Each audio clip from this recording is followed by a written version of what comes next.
Thanks, Karine. What does the president think last night's election results say about his own chances for re-election, if anything?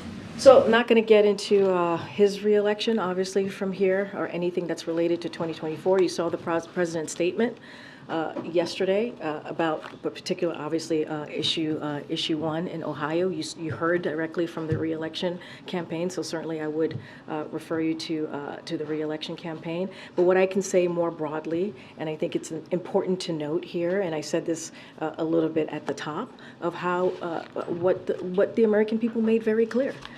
They spoke out loud and clear, and what we believe we saw across the country is that we saw the president's values and agenda win big across the country last night. And this is not just in 2023. We saw this in 2022. We saw this in 2020 as well. And Americans spoke loud and clear how we need to protect reproductive rights. Women should have we should have the freedom to make a decision on their own health care. That is important. We heard them speak very loudly against dangerous conspiracy theories that we've heard out there, right, which are incredibly dangerous, as I just said, and they rejected that.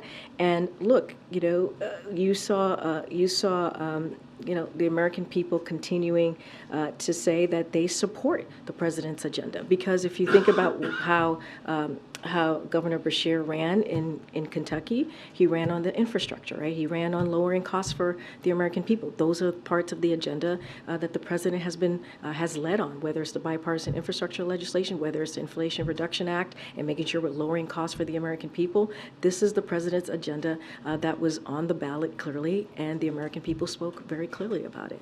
And then just secondly, on the Israel war, the Israel-Hamas war, the majority of the Democratic caucus has sent the president a letter asking for reassurances that Israel has a viable plan for defeating Hamas and that U.S. military aid will be used in line with humanitarian law, among other things.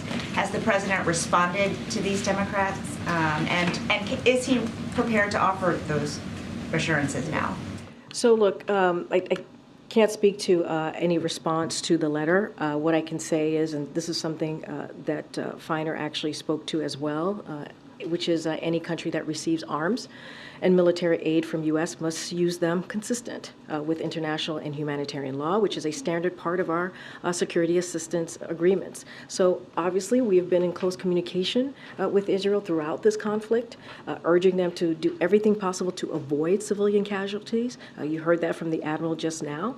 And even as Hamas uses civilians as human shields, and that's what we've been seeing. And so as we've seen events take place that concern us, we will continue to raise those directly with the government of Israel, and that will not stop. There is constant communication with them from obviously from here with the Israeli government, and that's going to continue. Okay, Gail. Thanks.